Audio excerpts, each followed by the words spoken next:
Hollybeg Garden Centre, with plants galore and a friendly tea room. We're open Monday to Saturday, 9:30 till 5, and Sundays 10:30 to 4:30. Find us on Oxton Road in Southwell. Hollybeg, the place to be.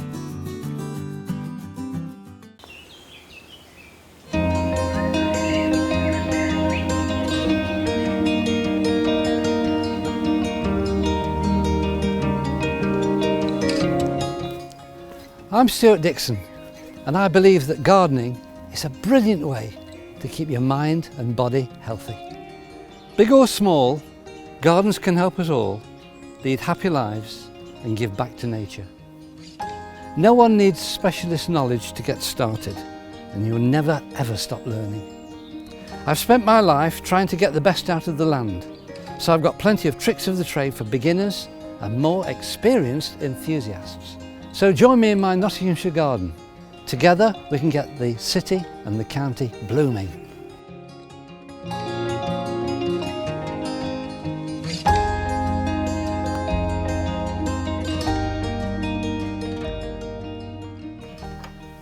Welcome to the Nottinghamshire Garden with me, Stuart Dixon. This time we're going to look at my garden, but also we're going to go on tour and see some of the other wonderful gardens in the county.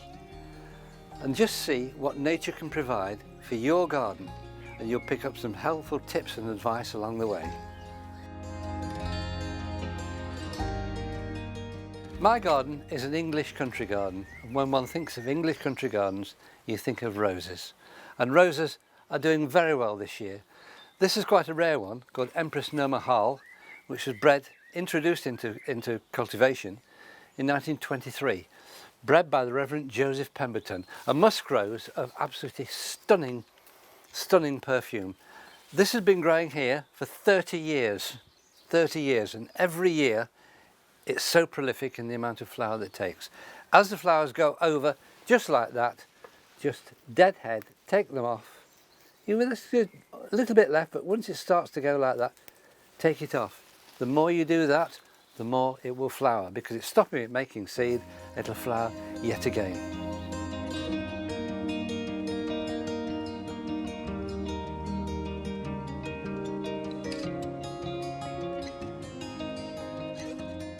Another glorious old rose is Cornelia, turn of the century. Shrub rose, these aren't hybrid teas by any means, but go very well English country garden. This will flower on and on and on, probably right through until maybe next October. Difficult to deadhead because there are so many flowers actually in the cluster itself, so just go with it. Growing well with Fuchsia megalanica, a hardy fuchsia. This is probably getting up for about 8 feet high now. Can be cut right down to the ground in very, very hard frost. And this year, with the very late frost we had, it did severely cut this back. But just leave it. Nature will take its course and it'll flower again. In my garden, I don't like anything solitary standing on its own. I like it all mixed up together. And the rose here goes well with the fuchsia, but also this, believe it or not, is a clematis. Not a climber, this is a herbaceous one, Clematis recta. And the flowers are this tiny little white flower. When they're all in flower, there's probably about 200 or 300 of them all over, complete mass of white. But in the winter, right down to ground level, absolutely nothing there. And you come out one day and you think, it's hardly anything. Then the spring and the summer comes along and you've got this glorious display.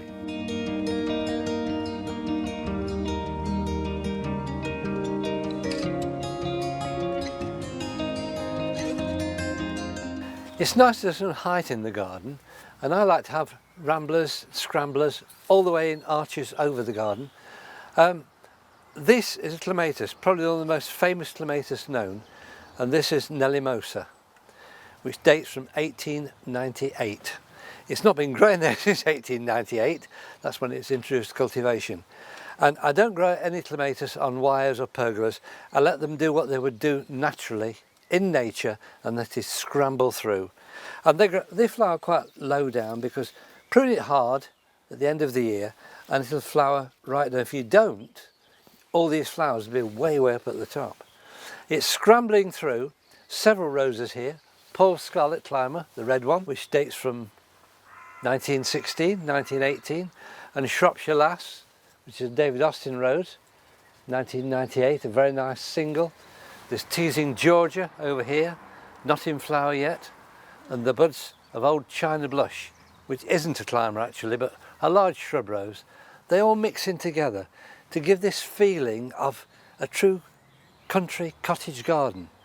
There's Felicity Perpetua over there, not in flower yet, but probably will be another 2 or 3 weeks' time. That dates back from 1822. There are so many things, and of course, if you let them go like this, you get the feel that nature is taking over, but you're controlling nature and creating, hopefully, a wonderful vista which will enhance your garden.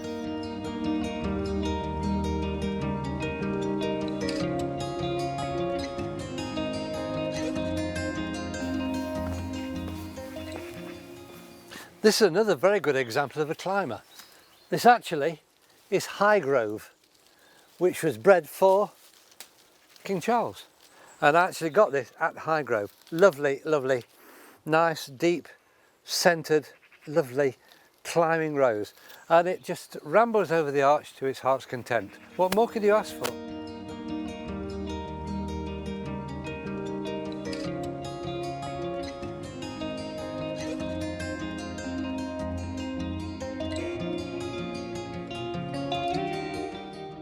With growing hostas, most of these are in pots. Some are in the garden, but I did grow them in pots. And the pots are standing in trays of water, which goes some way to keep the slugs at bay, because slugs absolutely love hostas. And if you don't have any sort of slug protection or slug eradication program, this is what will happen. And eventually, they'll eat all this away, leaving just the skeleton veins, and it'll look like something like net curtains at the end of the day. If you have problems with slugs, go along to your local garden centre. There's so much stuff available now. Organic, new methods like wool pellets, which they can't cross. They also don't like walking on gravel. They don't like sliding on the gravel, so if they're in pots, put gravel in, it keeps them away. They can't cross copper. Slug pellets are available. The old slug pellets contained aluminium sulphate, which was not good for the wildlife. The modern ones contain ferric sulphate, which is iron, which actually goes into the ground. But you can make your choice on that. And the variegated ones, the yellow ones, they'll go for these. But the deep green ones or the blue ones, they won't touch, because the leaf is more leathery and they don't seem to be attracted to that. So just go along, ask for their advice, and I'm sure they can sort out any problems you may have.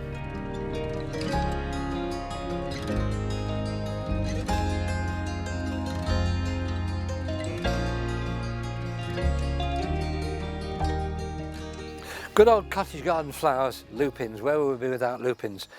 And as they're coming through, they're so much quintessentially an English country garden. Problem with lupins, when they start to go over, they do look a bit scruffy. And this is now forming the seed pods. If you want to keep the seeds, just leave it, they'll turn black and you can get the seeds out of it. But what I do seems a little bit harsh. When it's getting like this, I will probably leave it a little bit longer. But I'm just going to show you what I would do when it starts to go over. And that is just go down there and take that off. What will happen then, another flower spike, and it will flower again. It prolongs the flowering. I mix them all up. That's aconitum, which is monk's hood, related to delphiniums, growing with quite an unusual perennial cornflower, centurea, and this is one called Geordie. Wonder where that one comes from.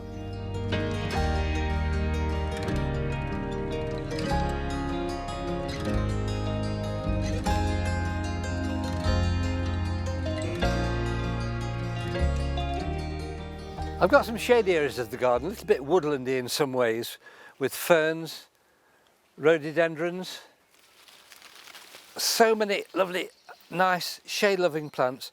The rhododendron is starting to go over a little bit now. So what you can do is when they start to go over like this, just get the secateurs and just nip off the flower like that. It tidies it up, makes it look a little bit better.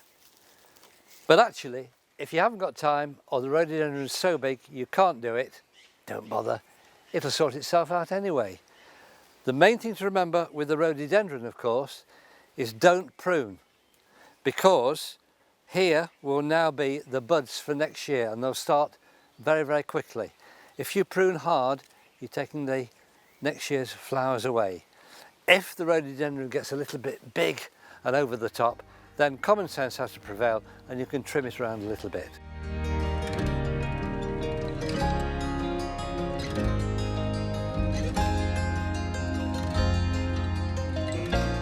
In the last series, you saw my woodland with the paths that went through, underplanted with rhododendrons and various woodland plants.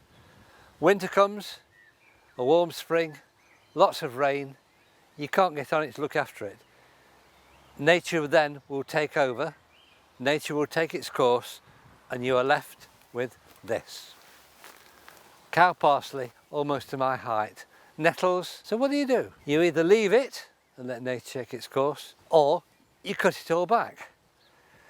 Choice is yours. I'm going to do a little bit of half and half this year. I'll just open up the paths through. But there's something quite pleasant about this actually, in some ways, because this is a true woodland. What I was creating before was a bit of a false woodland. So I'm slightly undecided. I think for this year we'll do a half and half. But of course this is what nature loves, because this is a place for insects and animals, and this is what life is all about, surely. Hollybeck Garden Centre. With plants galore and a friendly tea room, Hollybeck is the place to be.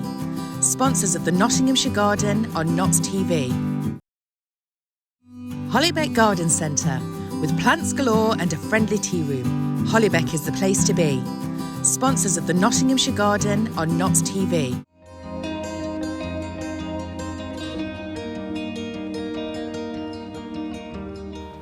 We're now under the branches of my 100-year-old Bramley apple tree. Lovely old lady, just still very prolific in the amount of fruit that she produces. And here you can see the apples starting to form. Lots of dead wood, so I just go around, take off the dead wood. It's really too old to be pruned now.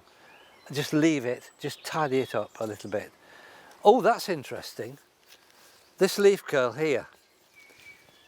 Now, if I cut that off and open that up, you will see that grey mould. But this looks like grey mould, but it's not. What this is actually are aphids. They are aphids. And what's happening is they are sap suckers. So they are in the leaf, taking all the sap out of it, which causes the leaf then to collapse and fold like this. You could spray it. I don't, because I don't really hold with spraying chemicals on something you're going to eat. So I just live with it, leave it alone, and I let nature take its course, because there's so many predators like lacewings and ladybirds will feed off these. If you were going to spray with anything, use a soapy solution just to get rid of them, but this tree is far too big to be sprayed, and I do find the aphids will only be in small little patches, small little areas. As time goes on, you will get naturally dead wood. So what I'll do, in the fullness of time, just carefully go around taking off the dead wood, just trace it back, because you might find a bit of growth at one end, so don't cut it all off. Just gently trim the tree up, and hopefully this may have another 50, 60 years, I don't know. But it's a very, very old tree. This was here when we came to this garden, and so was the other one over there. That one is about the same age, but over the years has suffered more than this one. I would think the end is nigh for that one, but this one hopefully can go on for many, many more years yet, giving us lots of wonderful apples.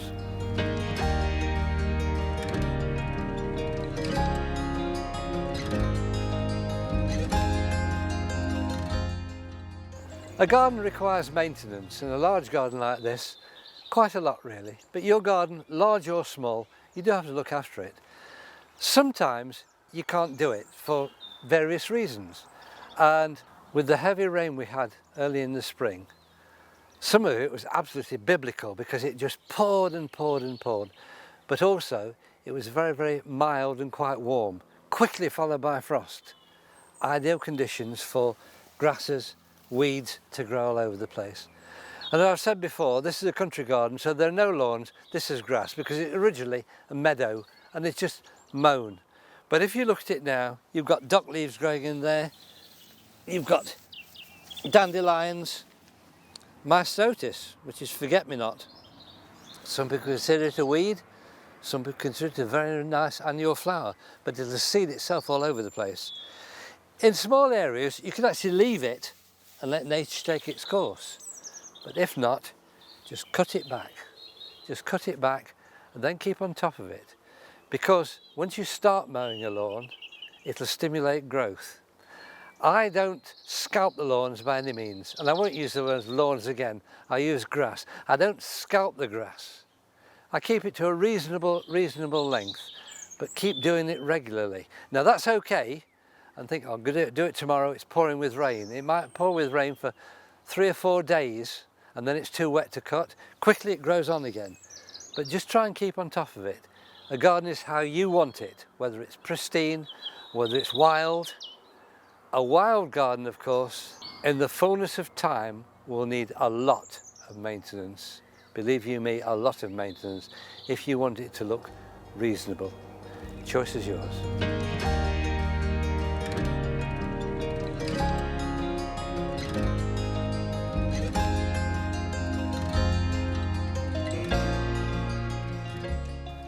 The fragrance of these roses can be described as phenomenal. And that's something about a garden, not only colour and form, but fragrance as well. Sadly, with a lot of modern gardens, there's no fragrance anymore, but they're easily obtained because all these roses are still available on the market. And these flower in the summer, but in the autumn, it's underplanted along here with asters and chrysanthemums. So you've got nice autumn colour as well. Then in the midst of it, something turns up that you wouldn't expect. Salvia, the red Salvia macrophylla, which is a very, very hardy salvia.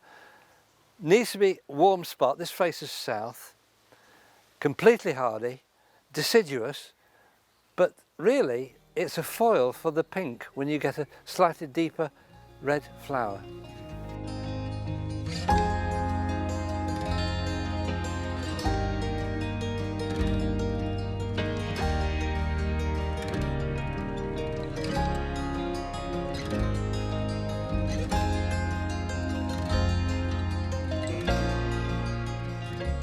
This is another type of clematis, or clematis, depends which side of the River Trent you live on really. But when we've looked before, we've looked at the large flowered clematis. This is Clematis viticella, and this is Etoile violette, of great, great age. When I say great age, it's not been here all that long, but it's been in cultivation for many, many years. The viticellas go back centuries. The old man's beard, the wild viticella, used to go in hedgerows, probably 1500s. That is related to this. Now with these, you don't get the very, very large flowers that you will get on the large flowered hybrids, but you do get literally hundreds of them. This will climb all the way up here, through this rose, and by the end of the year, be way up there. When it's finished flowering, end of the year, cut it right down to the surface of the soil and leave it. Don't do anything else, and it will perform like this every single year. So this clematis, which is actually wandering all the way up a rose called Mermaid, and it will get quite to the top.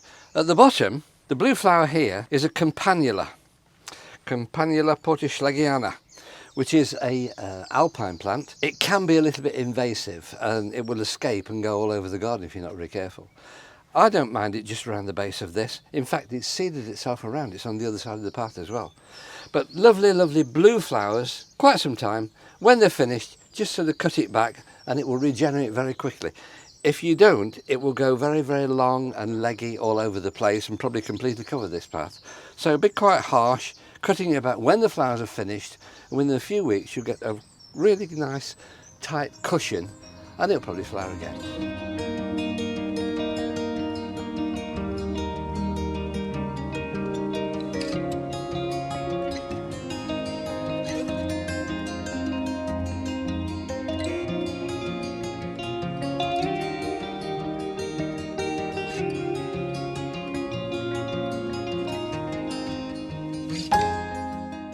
Oh, foxgloves. I absolutely adore foxgloves, I do really. And they grow very well with roses. This is a lovely rose, a New Zealander called Rising Sun. And they complement each other so very, very well. With foxgloves, of course, they are biennials. And you can sow the seed, but they'll come up all over the place, so really. Big problem is, this is a white one, soft purple, pale lilac. They will interbreed with each other, they'll cross-pollinate. So the seed you get next year will not be of these particular colours. Maybe, but you'll get all sorts of odds and ends turning up. If you want a specific colour, say like the whites or something like that, sadly, you've got to eradicate all the others, so there are only whites in your garden. You may wish to do that, or you may just wish to let it go in a natural country sort of cottage garden style.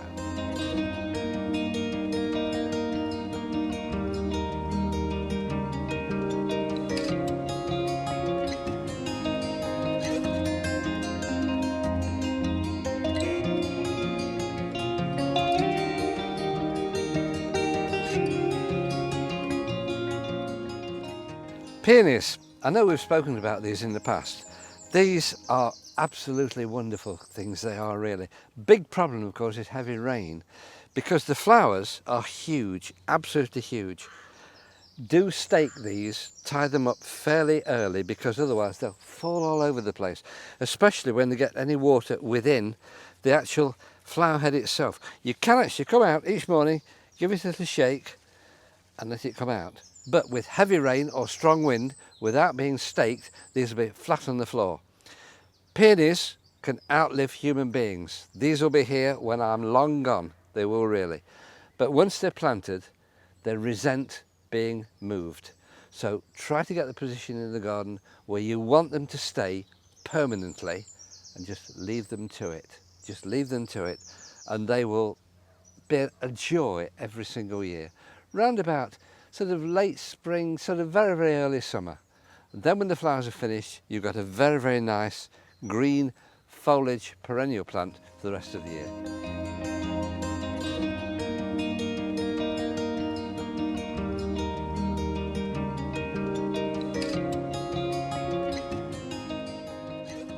What we've got here are bearded irises, Iris germanica. These actually are quite good because they fill the gap between late spring and early summer. They need to be in full sunlight to get them to give their full glory, but lovely things, but then they're quickly gone over until next year. But completely herbaceous, so they'll be back up again. Glorious flowers in many, many colours. That's it for another episode of the Nottinghamshire Garden. Join me next time.